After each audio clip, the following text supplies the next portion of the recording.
Graphic বার YouTube চ্যানেলের পক্ষ থেকে সবাইকে আন্তরিক সালাম। আসসালামু আলাইকুম। সঙ্গে আছি আমি মাহমুদ হাসান। আজকে ফটোশপ সেটিংস নিয়ে আলোচনা করব। আমরা ফটোশপ যখন ইউজ করব তখন অনেক সময় ফটোশপে ইন্টারফেস বা বিভিন্ন টুলস এর ক্ষেত্রে সেটিংস চেঞ্জ হয়ে অন্যরকম লাগতে পারে, আপনি ঘাবড়িয়ে যেতে পারেন। সো সেটিংসগুলো যদি আপনার জানা থাকে তাহলে আপনি সমস্যায় পড়বেন না, সহজেই আপনি সেই সমস্যাগুলোর সমাধান করতে পারেন। তো আজকে সেটিংস নিয়ে বিস্তারিত বলবো। তো first of all Photoshop open করি। তো আমরা সেটিংসটা কোথায় পাবো ফটোশপের? যদি কোনো সমস্যা হয় তো সেক্ষেত্রে আমরা সেটিংসটা কোথায় পাবো? আমরা এডিটে যাব, প্রেফারেন্স, তারপর জেনারেল। এটা মূলত হচ্ছে সেটিংসের ট্যাব। তো এটাকে যদি আপনি শর্টকাটে আনতে চান তাহলে কন্ট্রোল কেতে চাপ দিলে এটা সহজে চলে আসবে। তো এখন দেখুন জেনারেলে কি আছে। জেনারেলে যেই সেটিংসগুলো আছে সেগুলো ডিফল্ট অবস্থায় থাক, তেমন কোনো সমস্যা হবে না, দরকারও পড়বে না। ইন্টারফেসে দেখুন এটা হচ্ছে কালার থিম। এই যে থিমসটা রয়েছে ফটোশপের এটা চেঞ্জ হবে। আপনি যদি এখন ব্ল্যাক দেই দেখুন কীরকম দেখাচ্ছে, ব্ল্যাক, গ্রে, হোয়াইট। তো আপনি এভাবে সেটিংসটা চেঞ্জ করতে পারবেন থিমটা। তো এটা গেল ফটোশপের কালার থিম। আর এখানে হচ্ছে হাইলাইট কালার। হাইলাইট কালার বলতে হাইলাইট কালারটা আমি দেখাই। ধরুন আমি এখানে একটি লেয়ার নিলাম। তো আমার এখন বর্তমানে কোনটা সিলেক্ট করা আছে? লেয়ার 1 এটা সিলেক্ট করা আছে। আমি ব্যাকগ্রাউন্ড সিলেক্ট করা আছে এখন। তো আমি লেয়ার 1টা সিলেক্ট করলাম।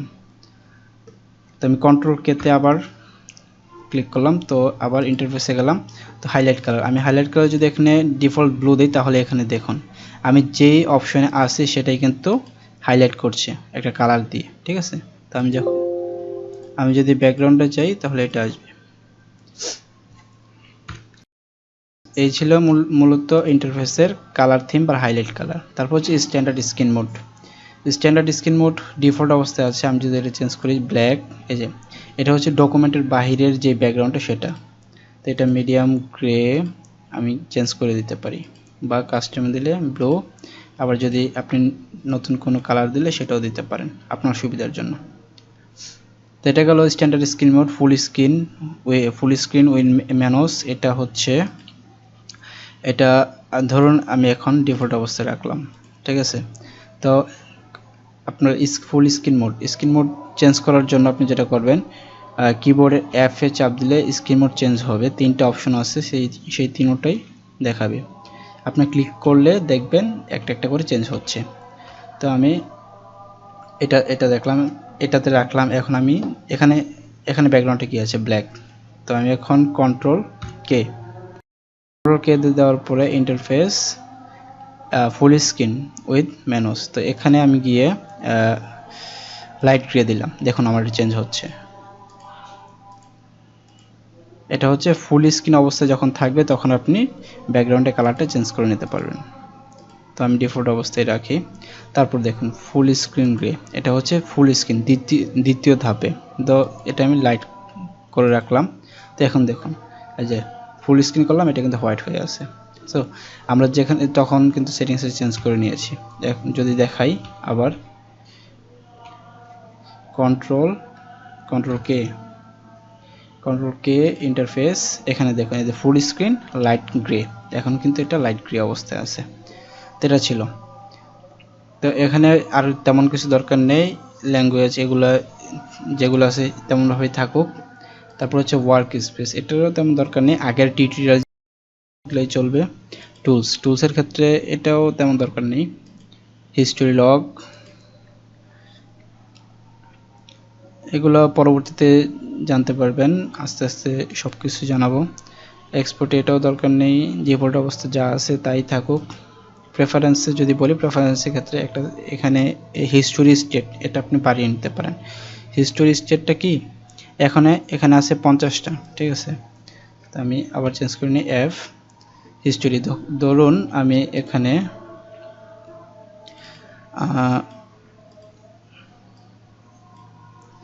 কন্ট্রোল ডি, ধরুন আমি এখানে কতগুলো শেপ নিলাম, এভাবে আমি অসংখ্য ট্যাব নিয়ে আমি যখন বড় ধরনের প্রজেক্ট করব তখন আমার অসংখ্য লেয়ার বা ট্যাব নিয়ে কাজ করতে হবে। তখন হিস্টোরি কিন্তু আমি যদি আগে কোনো ভুল করে থাকি সেটা চেঞ্জ করার জন্য আমার হয়। তো এটা হচ্ছে হিস্টোরি 50টা পর্যন্ত এখানে মানে তারা সংগ্রহ করে রাখবে। যেমন 50টা পর্যন্ত সংগ্রহ করবে। কন্ট্রোল কে আমি যদি দেখাই, তো এখানে যদি আমি 50টার বদলে যদি আর বাড়িয়ে দিই তাহলে ততটাই রাখবে। তো এটা বেশি করে রাখাটা ভালো, কারণ আপনি বড় প্রজেক্ট করতে গেলে আপনার কিন্তু অনেক বেশি হিস্ট্রি দরকার পড়বে। সো এটা গেল। তারপর হচ্ছে এটা দরকার নেই কারসর। কারসরটা হচ্ছে আপনি যখন বিভিন্ন ব্রাশ বা কোনো বিভিন্ন বিভিন্ন ব্রাশের ক্ষেত্রে যখন আপনি মাঝে মাঝে দেখবেন কাজ করতে গেলে, ধরুন আমি এখানে ব্রাশ দিলাম, সরি কন্ট্রোল কে, কারসর। আপনি যখন ফটোশপ দিয়ে বিভিন্ন পেন্টিং কারসর, এটা হচ্ছে পেন্টিং কারসর। পেন্টিং আপনি যখন পেন্ট করবেন তখন এটা এরকম দেখাবে, যেমন দেখাই, এই যে এটা হচ্ছে পেন্ট টুলস। ধরুন আমি এখানে এই যে দেখুন এটা কিন্তু গোল মানে সার্কেলের মতো রয়েছে। তো এটাকে যদি আমি চেঞ্জ করতে চাই, কন্ট্রোল কে, তারপর হচ্ছে কারসর, এখানে দেখুন এই যে পেন্টিং, এটা হচ্ছে পেন টুলস আর এটা হচ্ছে পেন্টিং এর এখন এই অবস্থায় আছে। আমি যদি এটাকে যদি চেঞ্জ করি, যদি এরকম অবস্থা দিই সেভ করি, তাহলে দেখুন এই যে এরকম অবস্থায় আছে। তো আবার যদি দেখুন এখানে আপনি বিভিন্ন ফরম্যাট নিতে পারবেন, কীরকম দিবেন, ঠিক আছে।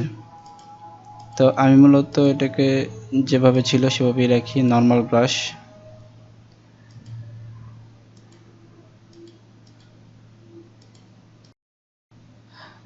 ব্রাশ এটাতে রাখি। তারপর হচ্ছে আদার কারসর, সেটা এরকম হতে পারে, আর স্ট্যান্ডার্ডে রাখাটাই ভালো। তারপর হচ্ছে ব্রাশ প্রিভিউ, আমরা যখন ব্রাশ প্রিভিউ করব,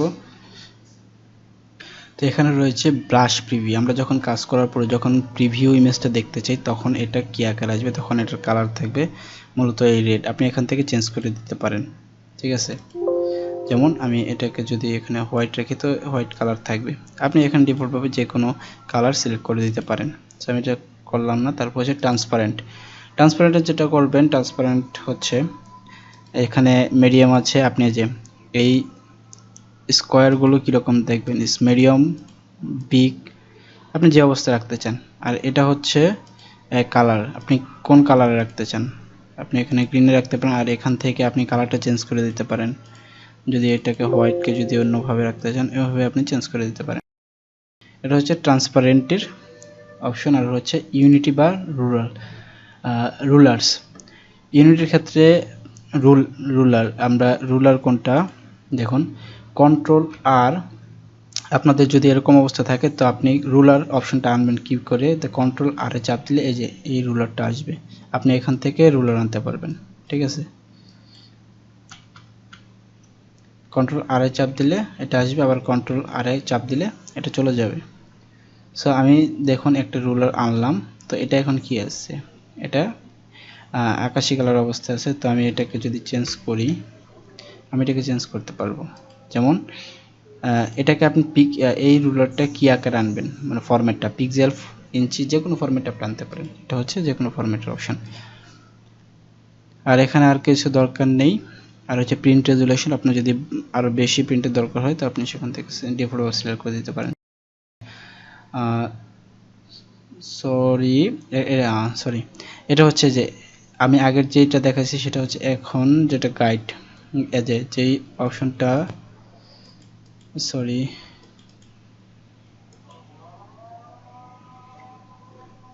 গাইড বা রুলার দুইটাই সেম জিনিস, তেমন কোনো পার্থক্য নেই। আমি আবার যদি দেখাই,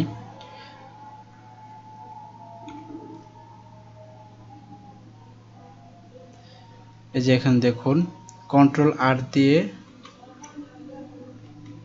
তো কন্ট্রোল আর যে রুলারটা নেই, আমি এখান থেকে একটি রুলার নেই, ধরুন এটা নিলাম। এখানে দেখুন এটা কিন্তু এই মার্জিনটা কিন্তু আকাশি কালার অবস্থায় আছে, মানে সায়ান অবস্থায় আছে। তো আমি এটাকে যদি চেঞ্জ করতে পারি, কন্ট্রোল আর দিলাম, তো এখানে এই যে সরি এই যে গাইড, এখানে দেখুন স্মার্ট, এখন এটা এখন সাইন অবস্থা আছে। আমি যদি এখন যদি কালারটা চেঞ্জ করে দেই তাহলে দেখুন এই যে রেড দিলাম, এটা রেড রেড হয়ে গেল। আবার এটাকে আমি ম্যাজেন্টা দিলাম, এটা ম্যাজেন্টা হলো। এটা হচ্ছে এটার কালার চেঞ্জ করা। তারপর আপনি যদি এটা চেঞ্জ করেন এই যে এই র্যাক র্যাক অপশনে এভাবে আসবে। আপনি যদি এটাকে আবার আগের অবস্থা করে নিতে পারেন।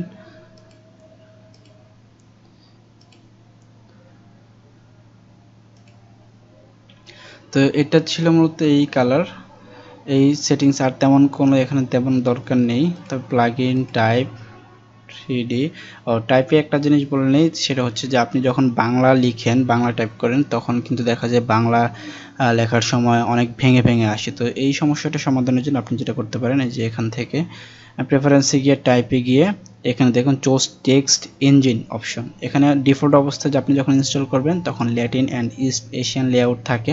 তো আপনি এটাকে ওয়ার্ল্ড লেআউট করে দিলে এটা আর সমস্যা হবে না, ভেঙে ভেঙে বাংলা আসবে না। মূলত এটার অপশন হচ্ছে এটা। তো তারপর 3D টেকনোলজি তেমন আর কোনো দরকার নেই। যেই সিম্পল আরেকটা জিনিস সেটা হচ্ছে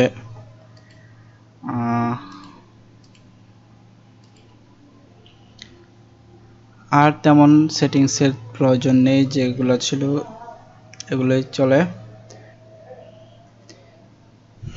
এরপরে যদি আরও যেসব সেটিংসগুলো রয়েছে সেগুলো যদি ভবিষ্যতে আপনি কাজ করতে করতে শিখতে শিখতে জানতে পারবেন। তো এখন আর তেমন সেটিংস দরকার নেই, এই সেটিংসগুলো দিয়ে মূলত আপনার কাজ চলে যাবে। তো এই ছিল ফটোশপ সেটিংস। আগামী নেক্সট টিউটোরিয়াল আবার দেখা হবে। Thank you so much.